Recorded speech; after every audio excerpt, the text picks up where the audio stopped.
Hello everyone. Lesson 4 interest in tally ERP 9।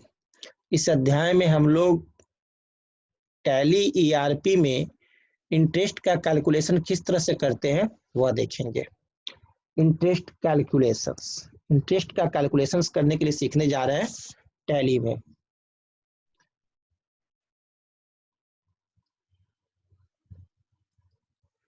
Interest is a legitimate return on money invested and chargeable in the business world on loans and also on delayed payments. Interest can be calculated on the basis of simple interest or compound interest. In Tally ERP9, you can calculate interest in two ways, simple mode and advanced mode. Interest क्या होता है? Business world में जो हम लोग loans लेते हैं, आप लोन्स लेते हैं ना, बैंक लोन्स, बैंक से लोन लेते हैं, तो उस लोन्स पर जो इंटरेस्ट चार्ज होता है उस इंटरेस्ट चार्ज को टैली भी कर सकता है और उसे हम लोग टैली में भी कर सकते हैं। और जो इंटरेस्ट जो चार्ज होते हैं वो दो तरह से होते हैं। एक होता है आपका कौन सा? सिंपल इंटरेस्ट, और दूसरा आपका इंटरेस्ट कौन सा है? Compound interest. दो तरह के इंटरेस्ट आपको चार्ज होते हैं, एक सिंपल और दूसरा कंपाउंड इंटरेस्ट। और टैली में जो इंटरेस्ट का कैलकुलेशंस जो होता है वो दो तरह से किया जा सकता है। फर्स्ट है सिंपल मोड और सेकंड है एडवांस्ड मोड। दो मोड से टैली में इंटरेस्ट का कैलकुलेशन किया जाता है।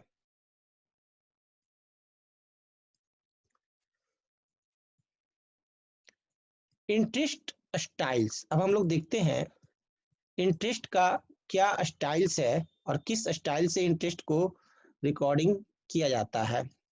तो टैली ईआरपी में 9 में इंटरेस्ट जो है वो चार तरह से कैलकुलेट किए जा सकते हैं। फर्स्ट है 30 डे मंथ, सेकंड है 365 डे ईयर, थर्ड है कैलेंडर मंथ और फोर्थ है कैलेंडर ईयर। 30 डे मंथ यानी कि प्रत्येक 30 दिन का एक महीना, प्रत्येक मंथ को 30 दिन का मान लिया जाता है, 31 दिन का नहीं। जनवरी हो, फरवरी तो जनरली 28 या 29 का होता है, लेकिन प्रत्येक को 30 दिन का ही कैलकुलेट किया जाता है। Interest will be calculated assuming that all the months have 30 days. प्रत्येक महीना जो है वो कितने का होगा? 30 डेज का होगा। ये टैली में मान लिया जाता है। अब for example month February 2018, amount 1000, rate of interest 2%, period of interest 5 days.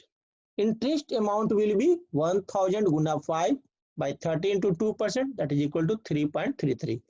फरवरी तो हमारा 28 या 29 दिन का होता है, लेकिन उसे भी 30 डेज का ही माना जाता है।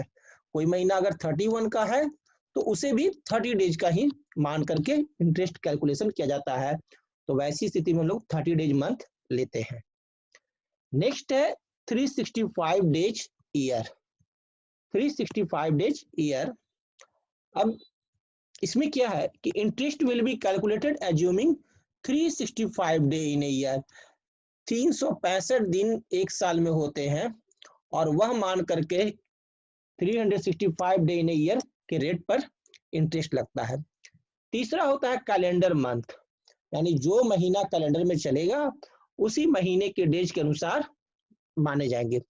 Based on the calendar with 28 या 29 डेज ऑफ फरवरी and 30 या 31 days of other months. For example, month February 2018, amount 1000, rate of interest 2%, period of interest 5 days, interest will be calculated। देखिए 1000 गुना 5 by 28 into 2%, 3.57। अब आप यहाँ देख रहे हैं calendar year. Calendar year जो देख रहे हैं तो यहाँ जो इंटरेस्ट का कैलकुलेशन किया जा रहा है वह कैसे किया जा रहा है?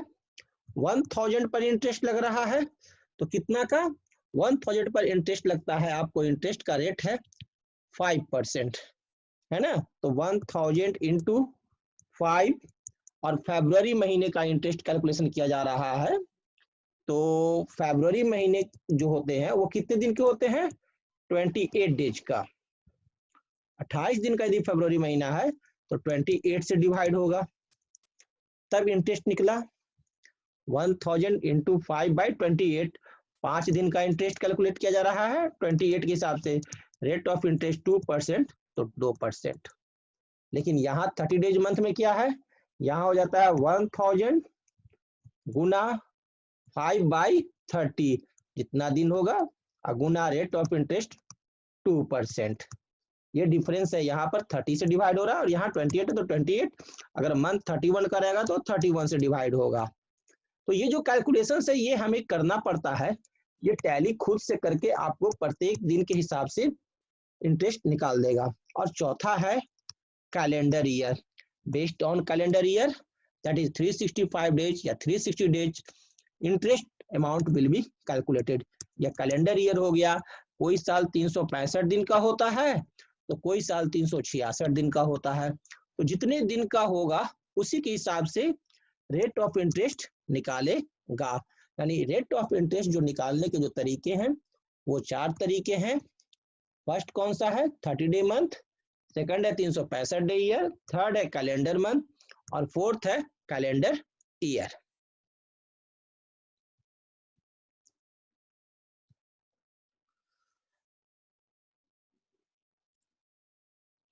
अब हम लोग क्या करते हैं, इंटरेस्ट को कैलकुलेशंस को देखने के लिए सबसे पहले एक कंपनी क्रिएट करेंगे, और एक नई कंपनी को क्रिएट करके और उसमें हम लोग काम करेंगे। तो कंपनी क्रिएट करना है क्या, नरेश कंसल्टेंसी नाम से, और इसमें अकाउंट्स ओनली रखेंगे। अभी हम लोग प्रैक्टिस देख रहे हैं इंटरेस्ट के लिए, हम लोग यहाँ इंटरेस्ट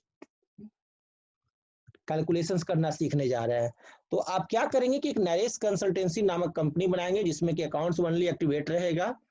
नरेश कंसल्टेंसी, एड्रेस दे दीजिएगा 71B Sharma colony, Chembur, Mumbai, India, Maharashtra. Pin code दे देंगे, फोन नंबर, यदि मोबाइल नंबर देना है, फैक्स नंबर देना है, ईमेल, वेबसाइट जो डालना है डाल दीजिए। फाइनेंशियल ईयर आप सेलेक्ट कर लीजिएगा 1/4/2017 से, और बुक बिगिनिंग्स भी वही रखेंगे 1/4/2017। सब कुछ फिल करने के बाद आप एक्सेप्ट इंटर बटन प्रेस कर लेंगे, और इस प्रकार से सबसे फर्स्ट वर्क आप बनाएंगे, पहला वर्क कंप्लीट करेंगे।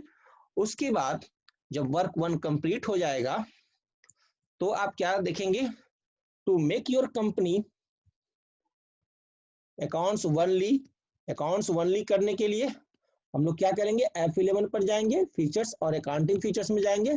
F11 फीचर्स दाबने के बाद F1 दाबेंगे, अकाउंटिंग फीचर्स में आएंगे, और set maintain accounts only to yes, set maintain accounts only को यस कर देंगे। क्लियर है, ये काम कर लेंगे जिससे कि सिर्फ अकाउंट्स के लिए ये काम करेगा, और इसमें इन्वेंट्री का रोल नहीं रहेगा, यानी सामान की खरीद बिक्री नहीं हो रही है।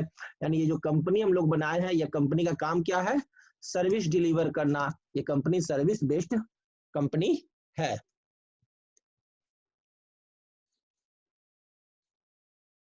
अब हम लोग कंपनी तो बना लिए और अकाउंट्स ओनली भी कर लिए, अब उसमें इंटरेस्ट कैलकुलेशंस को एक्टिवेट करना। तो नेक्स्ट काम आप करेंगे क्या, अब activate interest calculations, interest activate करेंगे। तो इंटरेस्ट को एक्टिवेट करने के लिए set activate interest calculation to yes के लिए F11 पे जाएंगे, फीचर्स, उसके बाद F1 दाबकर अकाउंटिंग फीचर्स में आएंगे, और don't activate use advanced parameters, use advanced parameter को एक्टिवेट नहीं करेंगे under interest calculations accept the changes and return to gateway of Tally. आप सिर्फ एक्टिवेट इंटरेस्ट कैलकुलेशंस को एक्टिवेट करेंगे। क्या करेंगे, एक्टिवेट करेंगे किसे, एक्टिवेट करेंगे इंटरेस्ट कैलकुलेशन। इंटरेस्ट कैलकुलेशंस को हम लोग एक्टिवेट कर देंगे, लेकिन एडवांस्ड पैरामीटर्स को एक्टिवेट नहीं करेंगे। क्लियर है, इस चीज पर ध्यान देंगे। जब यह कर देंगे तो इंटरेस्ट जो है वह एक्टिवेट हो जाएगा। इस कंपनी के लिए।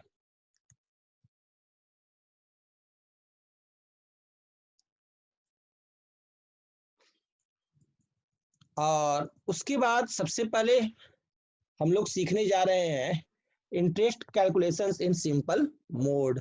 सिंपल मोड में इंटरेस्ट का कैलकुलेशंस कैसे करते हैं, तो इसके लिए यहाँ पर एक एग्जांपल हम दे रहे हैं।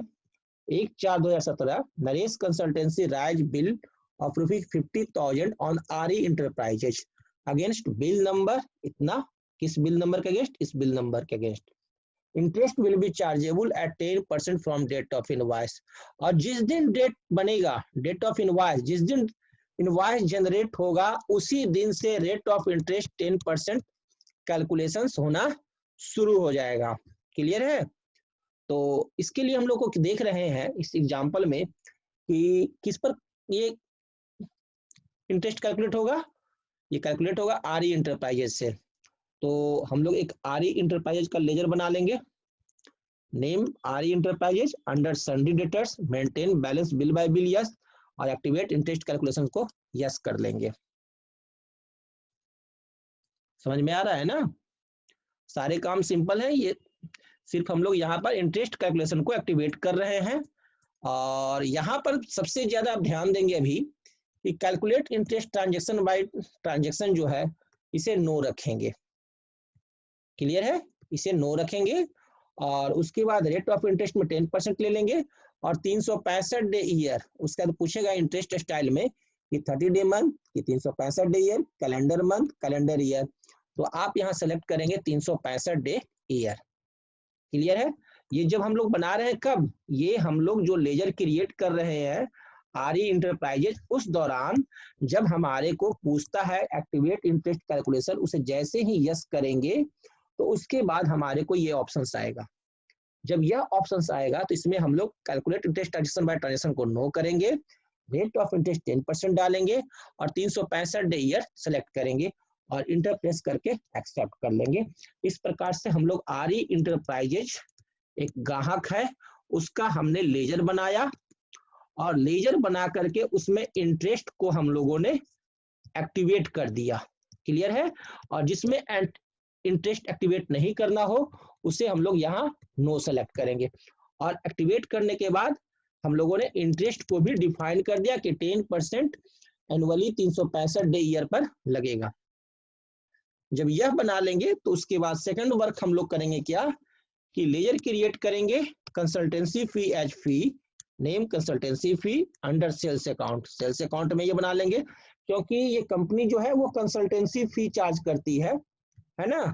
नरेश कंसल्टेंसी है, कंसल्टेंसी का काम है इसका, तो अंडर सेल्स अकाउंट में बना लेंगे। एक्टिवेट इंटरेस्ट कैलकुलेशन नो, और इसमें इंटरेस्ट कैलकुलेशन नो रखेंगे।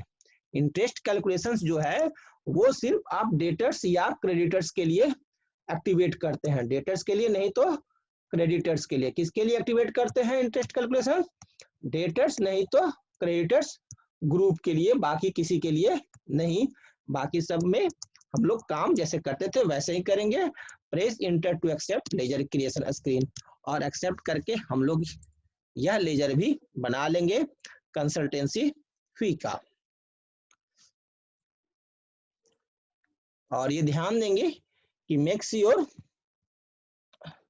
you are using account voucher format Ctrl+V as invoice sales invoice configuration, और सेल्स इनवॉइस कॉन्फ़िगरेशन में use default for bill locations को नो रखेंगे।